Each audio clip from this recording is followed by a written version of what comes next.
ছেলেকে বিদায় দিতে এসে মারা গেলেন পিরোজপুরের ভান্ডারিয়ার দারুল হুদা গ্রামের শহীদুল ইসলাম মিরন।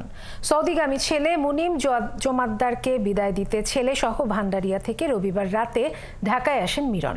সোমবার সকালে রাজধানী শাহজাদপুরের আবাসিক হোটেল সৌদিয়ার 4 তলায় 402 নম্বর কক্ষটিতে ওঠেন তারা।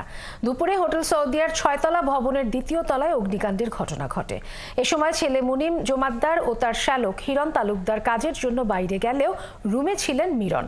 পরে ছেলে মুনিম ও শ্যালক হিরণ এসে জানতে পারেন আগুনের ঘটনায় মিরন মারা গেছেন। পরে মঙ্গলবার সকালে মিরনের মৃতদেহ গ্রামের বাড়িতে নিয়ে পারিবারিক কবরস্থানে দাফন করা হয়।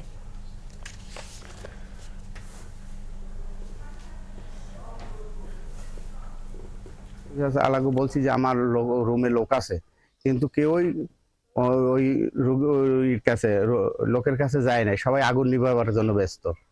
আগুন নিভাবার পর তারা ওই রুম থেকেই তাকে উদ্ধার করছে। তাকে ফোন দিয়েছে, চাচারে ফোন দেওয়ার পর চাচা ফোন রিসিভ করছে, বলছে যে এখানে চারিদিকে খালি ধোয়া অন্ধকার, আমি কোন দিকে যাবো, এখানে কিছু দেখতেছি।